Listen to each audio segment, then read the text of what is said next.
Good morning, New Sound. It's Jay Morales here, and I am so grateful I get to bring you today's daily devotional. Today I'm going to be reading from Joshua, specifically chapter 3. And around this time, it was Moses had just passed away. Joshua was just given that mantle. He was passed on. God had just told him, just as much as he was with Moses, he was going to be with Joshua.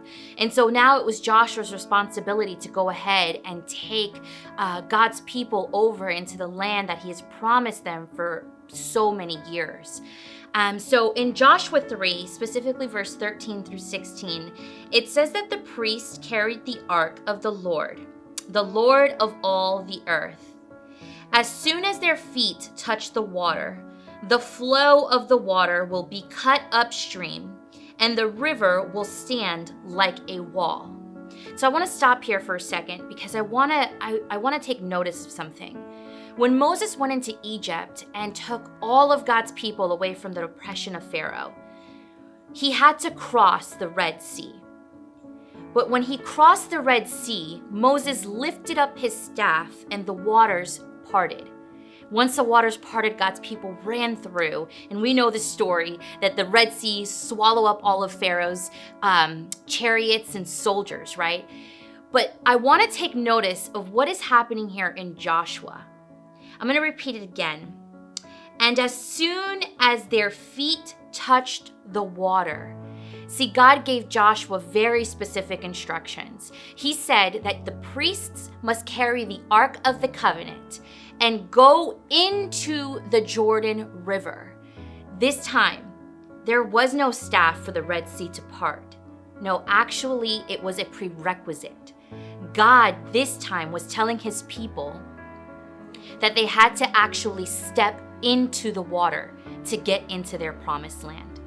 I'm going to continue here with 14 through 16. It says, so the people left their camp to cross the Jordan, and the priests who were carrying the Ark of the Covenant went ahead of them. It was the harvest season, and the Jordan was overflowing its banks. So now imagine the Jordan River being in the middle of rainy season and being at its highest elevation as it possibly could be. But as soon as the feet of the priests who were carrying the ark touched the water at the river's edge, the water above that point began backing up a great distance away. So when he first took his people out of Egypt, he used Moses to lift up the staff, and God made that miracle happen and the waters receded. But this time, he is telling his people, hey, in order for you to get to that promised land, you're actually going to have to get your feet wet. So here's my encouragement to you today. Often God provides us a solution, right? Often we're just coming out of our 21 days of prayer and fasting. And so a lot of us have been praying and asking God to make moves and to do things in our lives because we know that he's calling us to something greater.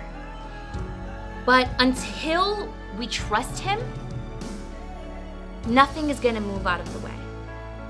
See, the Israelites had to trust God that when they put their feet in the water, that the water would go back.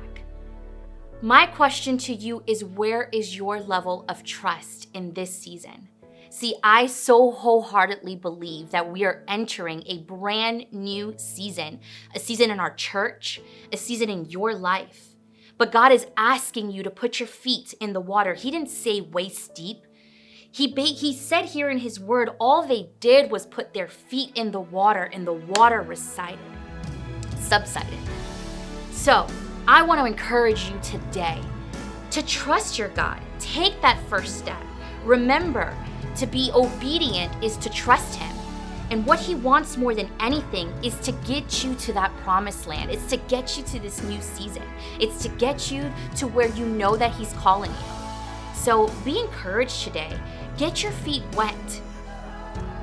Remember, obedience is trusting in your Father. Partial obedience is disobeying him. I encourage you this morning, put your feet in the water, be obedient to what he's calling you to do, trust Him that He has you covered so you can get into your promise in Him.